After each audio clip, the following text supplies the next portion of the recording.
Picture this. You are crouched behind a marble column in the Vatican's most sacred halls, the air thick with incense and something far more intoxicating. The year is 1501 AD, and through the shadows cast by flickering candelabras, you witness what no eye should ever see within these holy walls. The sound of silk rustling against stone mingles with laughter that echoes through corridors where saints once walked. Your heart pounds against your ribs as you realize you are about to witness the most scandalous evening in papal history, an orgy so depraved that it would make even the Romans of antiquity blush with shame. The October air carries the scent of roasted chestnuts through the Vatican apartments. But tonight, these humble nuts will become props in a performance that will forever stain the reputation of the Catholic Church. In the private chambers of Cesare Borgia, son of Pope Alexander VI, 50 courtesans prepare for an evening that will be recorded in the most secretive diary of Renaissance Rome, preserved in the Vatican archives for centuries like a forbidden confession hidden beneath layers of pious prayers.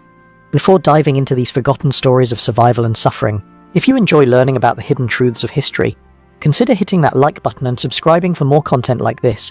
And please comment below to let me know where you're listening from. I find it incredible that we're exploring these ancient stories together from different parts of the world, connected across time and space by our shared curiosity about the past.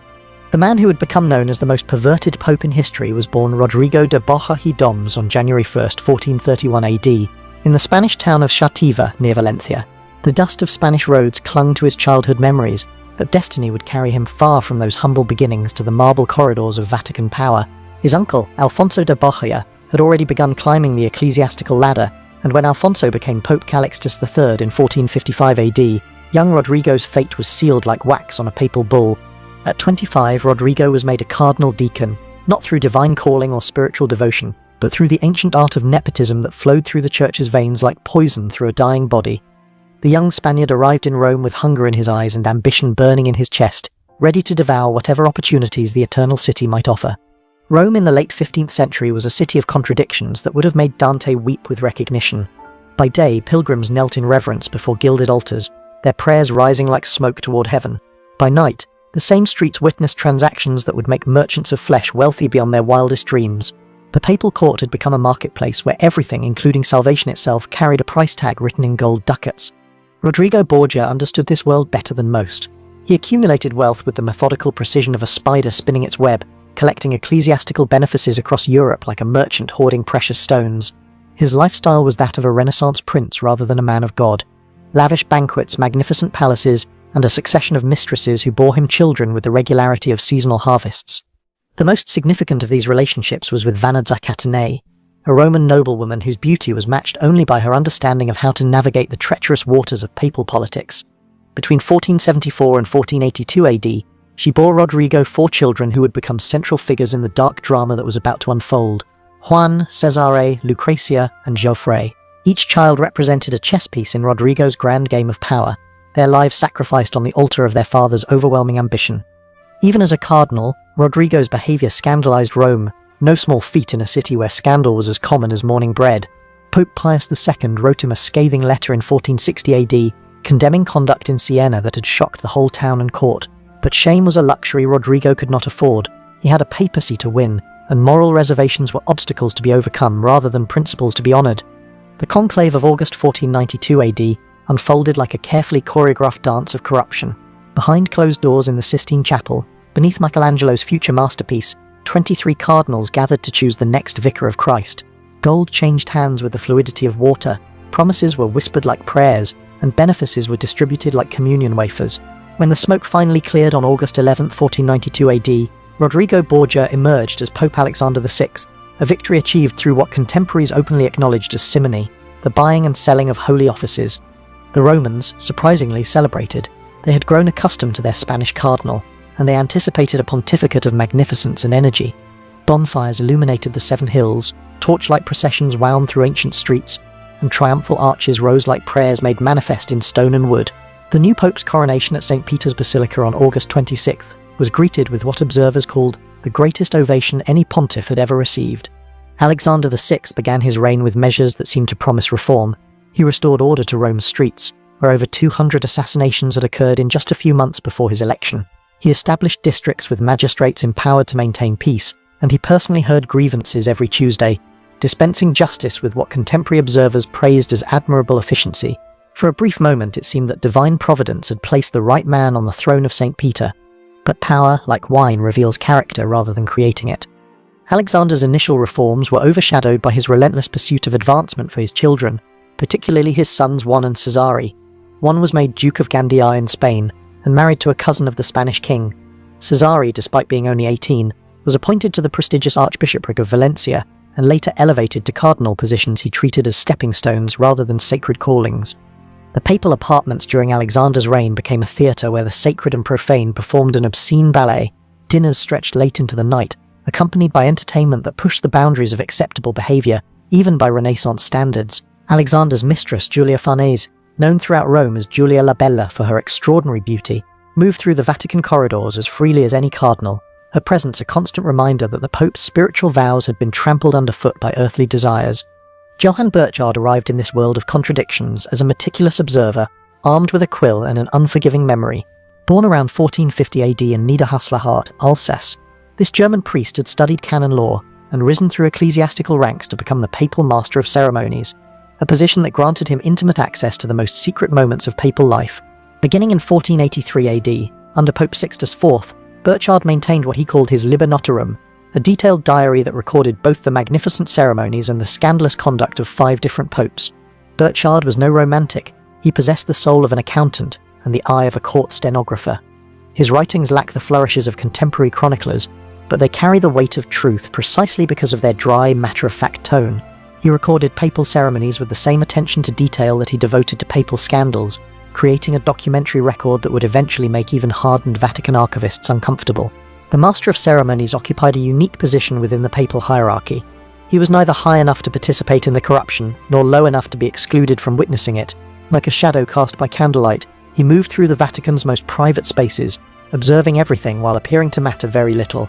Cardinals confided in him about ceremonial matters and forgot his presence during moments when discretion should have prevailed. This invisibility became his greatest asset as a chronicler of papal vice. By the late 1490s AD, the Borgia family's behaviour had begun to attract negative attention throughout Europe.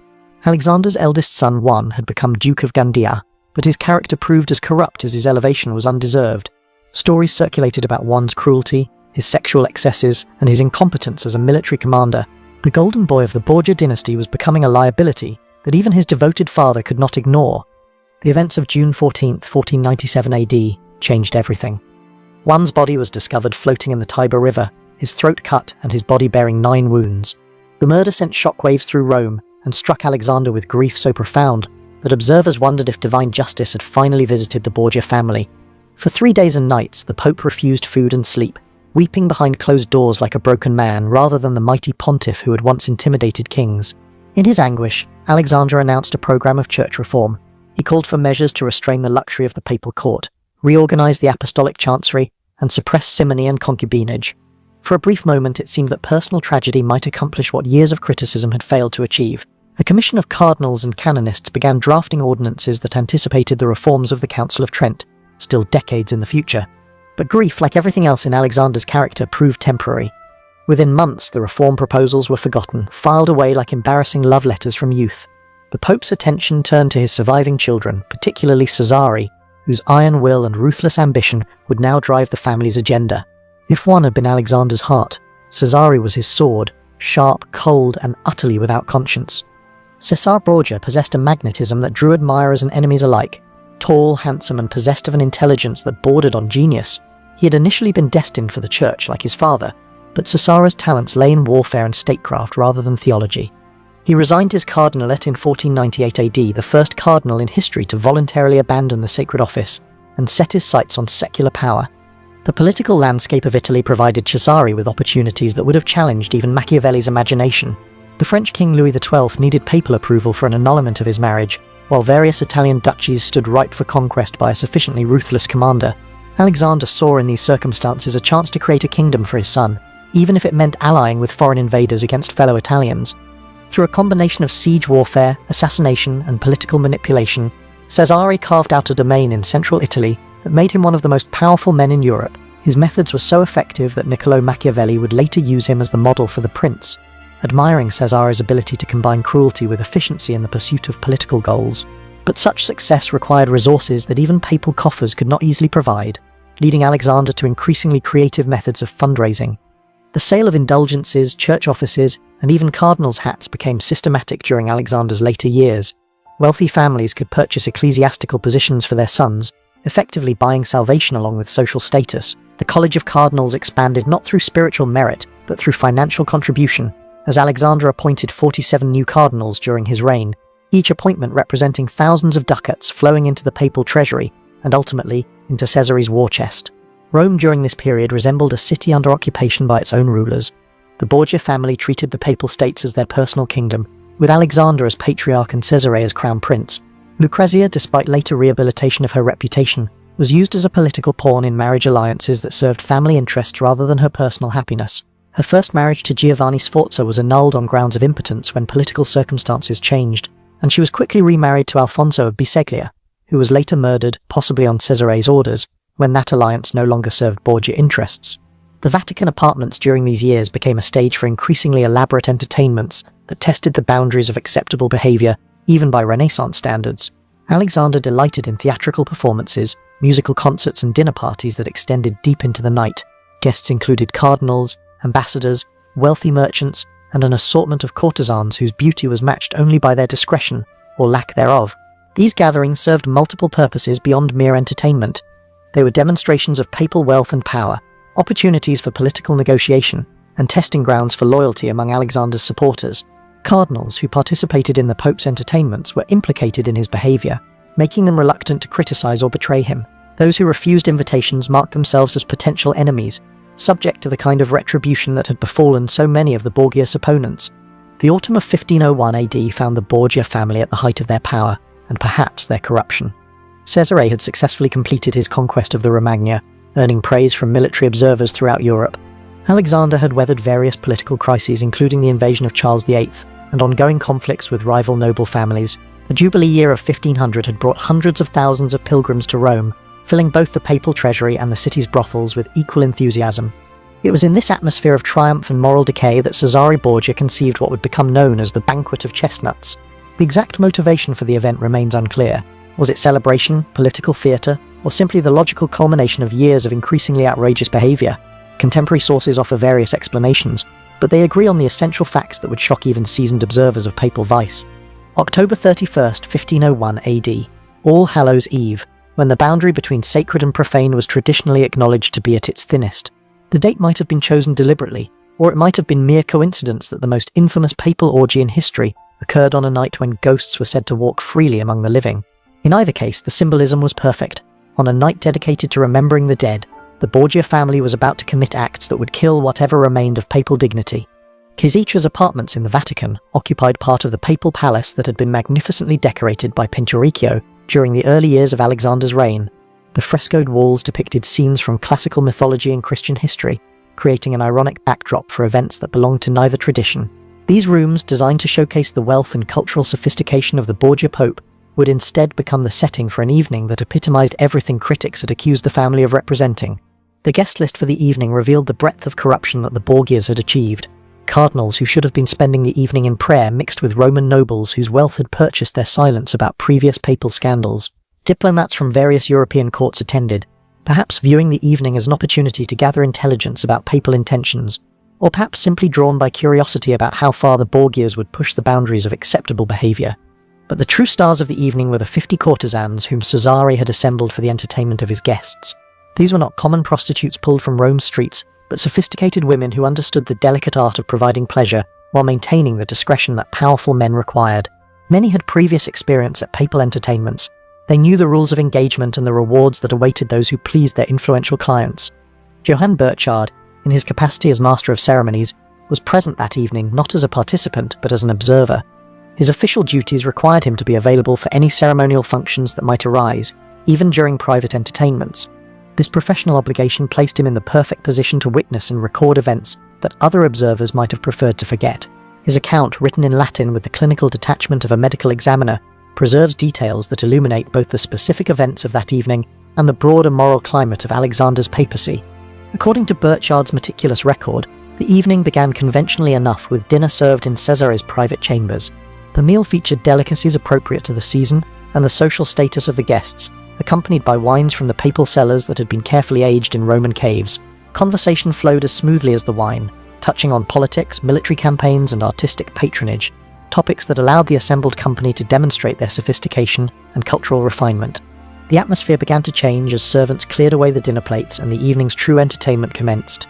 The 50 courtesans, dressed in silks and velvets that had been carefully selected to display their physical attributes to best advantage, began to dance for the assembled guests.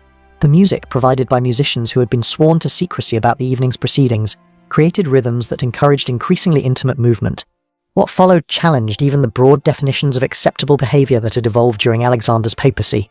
As Burchard recorded with characteristic precision, the women initially danced clothed, but as the evening progressed and wine continued to flow, garments were gradually discarded until the entertainers performed completely nude. This transformation from conventional entertainment to explicit display occurred gradually enough that guests could adjust their comfort levels, but decisively enough that none could claim ignorance about the evening's ultimate direction. The centerpiece of the evening's entertainment involved the chestnuts that gave the banquet its name. Servants removed the candelabras from the dining tables and placed them on the floor around the room, creating pools of flickering light separated by areas of shadow. Chestnuts were scattered across the floor between these light sources, and the nude courtesans were instructed to crawl on hands and knees to collect them, their bodies illuminated by candlelight as they moved through the improvised obstacle course. Pope Alexander VI, according to Burchard's account, watched these proceedings from a seat of honour, accompanied by Cesare and Lucrezia. The presence of the Pope's daughter at such an event has puzzled historians for centuries. Was she a willing participant in family corruption, or a victim of circumstances beyond her control? Contemporary sources offer conflicting interpretations, but all agree that she was present as the evening reached its climax of degradation. The final phase of the entertainment involved competitions among the male guests to see who could achieve sexual relations with the greatest number of courtesans. Prizes were offered: tunics of silk, shoes, barrets, and other luxury items that represented significant value in an era when such goods were largely handmade. The competitions were conducted publicly, with servants keeping score of each participant's performance, transforming intimate human connection into a spectacle for papal amusement. Burchard's account of these events was preserved in the Vatican's secret archives, sealed away from public view for centuries. When Pope Leo XIII opened the archives to researchers in the late 19th century, he specifically expressed reluctance to allow access to documents that might damage Alexander VI's reputation. The fact that such caution was necessary more than 4 centuries after the events described suggests the enduring power of the scandal that Burchard had so carefully documented. The morning after the banquet of chestnuts found Rome unchanged on its surface, but fundamentally altered in its spiritual foundations. Pilgrims continued to arrive for masses at St. Peter's Basilica, cardinals maintained their schedules of meetings and ceremonies, and the Pope himself appeared for public audiences as if nothing extraordinary had occurred. But knowledge of the previous evening's events spread through the city's network of servants, guards, and minor officials who had witnessed or heard about the papal orgy. Word of the banquet travelled beyond Rome through the diplomatic correspondence of foreign ambassadors who had either attended the event or learnt about it from reliable sources. Letters preserved in European archives document the shock and disgust of observers who had thought themselves immune to surprise about papal behaviour.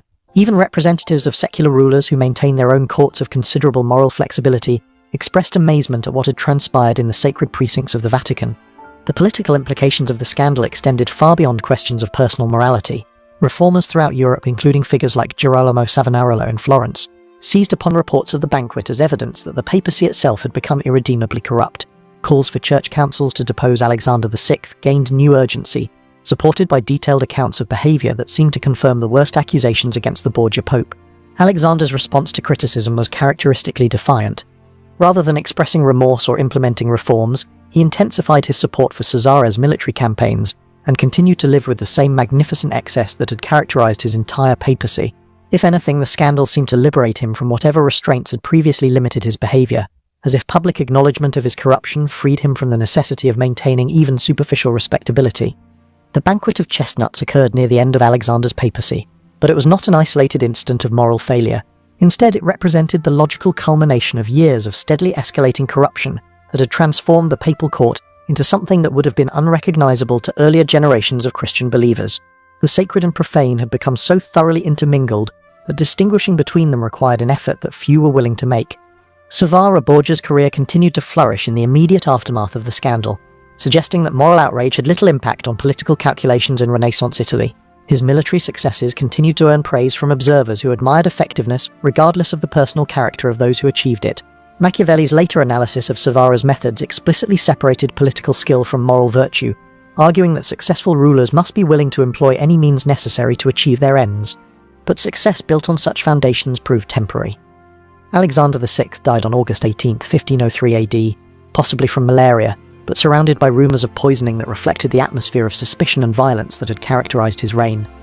His death brought immediate consequences for his children. Cesare's political support evaporated without papal protection, and he died fighting as a common mercenary in Spain just 4 years later.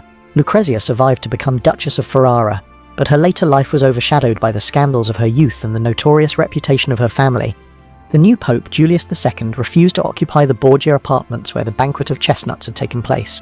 He moved to rooms on the floor above, which he commissioned Raphael to decorate with frescoes that would become some of the most celebrated artworks in Vatican history. This physical relocation symbolized a broader attempt to distance the papacy from the moral failures of Alexander's reign, though the damage to papal reputation proved more difficult to repair than damaged apartments. Historical assessment of the banquet of chestnuts has varied according to the moral and political climate of subsequent eras. Catholic historians of the 19th and early 20th centuries often disputed the accuracy of Burchard's account, arguing that a reliable witness could not have documented such extreme behaviour, or that later interpolations had corrupted the original text. Protestant historians conversely embraced the scandal as evidence supporting their criticisms of papal authority and Catholic claims to moral leadership. Modern historians generally accept the basic accuracy of Burchard's account, while placing it in the broader context of Renaissance Italian culture. They note that sexual displays and public entertainments involving prostitutes were not uncommon among secular rulers of the period, making Alexander's behaviour shocking primarily because of his position as head of the Catholic Church, rather than because such conduct was unknown in contemporary society. The architectural setting of the banquet adds another layer of historical irony to the events of that October evening. The rooms where the orgy occurred had been decorated by Pinturicchio with frescoes depicting episodes from classical mythology and Christian history. Ancient gods and saints looked down from painted walls as scenes unfolded that would have scandalized both pagan and Christian sensibilities, creating a visual commentary on the distance between artistic ideals and human reality. Archaeological investigations of the Vatican apartments have revealed details about the physical layout that help explain how such events could occur within the papal palace. The Borgia apartments were designed with multiple chambers connected by corridors that allowed for both public ceremonies and private entertainments. Soundproofing between rooms meant that activities in one area might not be audible in adjacent spaces, providing the privacy necessary for Alexander's increasingly extreme behaviour. The preservation of Burchard's diary in the Vatican secret archives raises questions about the Church's relationship with its own history. For centuries, these documents remained sealed, accessible only to a handful of researchers who had received special permission from papal authorities. The decision to maintain such records while restricting access to them suggest recognition of their historical importance combined with embarrassment about their contents. Contemporary accounts from sources other than Burchard provide corroborative evidence for at least some version of the events described. Diplomatic correspondence from the period includes references to papal entertainments that push the boundaries of acceptable behaviour, though few sources provide the explicit details that make Burchard's account so compelling. The convergence of multiple sources pointing to similar conclusions strengthens the case for accepting the basic historicity of the banquet of chestnuts. The scandal's impact on subsequent papal history cannot be measured solely in terms of immediate political consequences. Alexander VI's behaviour, culminating in events like the Banquet of Chestnuts, provided ammunition for Protestant reformers who argued that the papacy itself had become irredeemably corrupt. Martin Luther's criticisms of papal authority gained credibility from well-documented examples of moral failure at the highest levels of church hierarchy. The Counter-Reformation that began in the mid-16th century represented, in part, a response to scandals like the Banquet of Chestnuts. Church leaders recognized that moral reform was necessary to restore papal credibility and counter Protestant criticisms.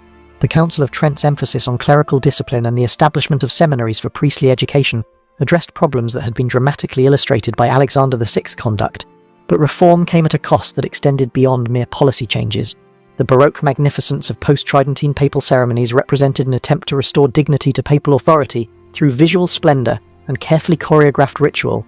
The spontaneous entertainments that had characterized Alexander's court gave way to formal presentations designed to emphasize papal majesty while minimizing opportunities for scandal. The psychological impact of events like the Banquet of Chestnuts on participants and observers remains difficult to assess from historical distance. For the courtesans who performed that evening, the experience probably represented professional obligation rather than personal degradation. Their social position made such employment an economic necessity rather than a moral choice. For church officials who attended, the evening may have represented either willing participation in corruption or reluctant compliance with papal expectations that carried the threat of professional retaliation. The broader Roman population's response to knowledge of papal behaviour reveals the complex relationship between religious authority and popular faith. Despite widespread awareness of Alexander's moral failures, Pilgrims continued to flock to Rome, masses continued to be celebrated, and the sacramental system continued to function. This suggests that popular Catholicism had developed sufficient theological sophistication to distinguish between the personal worthiness of church officials and the validity of their religious functions. The Banquet of Chestnuts represents more than just an isolated incident of papal misconduct. It illuminates the broader transformation of Renaissance Italy from medieval Christendom to early modern European state system. Alexander VI's behaviour reflected the values of secular princes who used luxury and spectacle to demonstrate power, but his position as spiritual leader of Catholic Christianity created contradictions that ultimately proved unsustainable. The evening of October 31st, 1501 AD, thus stands as a watershed moment in papal history, the point at which the tension between spiritual authority and temporal power reached a crisis that demanded resolution. The scandal forced subsequent popes to choose between worldly magnificence and moral credibility, a choice that would shape Catholic Church development for centuries to come. As we look back across more than 5 centuries at that candlelit evening in the Vatican apartments, we see reflections of humanity's eternal struggle between sacred aspirations and profane desires. The chestnuts scattered across the marble floors of papal chambers were humble fruits that became symbols of how far human dignity can fall when power escapes moral constraint. In a world where such contrasts still exist, where spiritual leaders sometimes fail their followers, where power corrupts even those called to serve higher purposes, the Banquet of Chestnuts serves as both historical scandal and enduring warning. The candles that illuminated that notorious evening have long since gutted out. The participants have crumbled to dust in Roman graves, and the very rooms where such scenes unfolded now display priceless artworks to reverent tourists. But Burchard's careful Latin prose preserves those moments when the boundary between sacred and profane collapsed entirely, when the Vicar of Christ became indistinguishable from the most dissolute Roman emperor, and when chestnuts scattered on marble floors bore witness to the distance between human ambition and divine calling. In the end, perhaps that is the true significance of Alexander VI's forbidden orgy, not as evidence of individual moral failure, but as a mirror reflecting the eternal human capacity for both transcendence and degradation. The same species that built soaring cathedrals and created sublime religious art also gathered in papal chambers to witness spectacles that challenged the very foundations of spiritual authority. The chestnuts strewn across those Vatican floors were gathered up before dawn, but the questions they represent about power, faith, and human nature continue to scatter themselves across the floors of history, waiting for each generation to decide what it will make of the legacy left by the most perverted pope who ever claimed to hold the keys to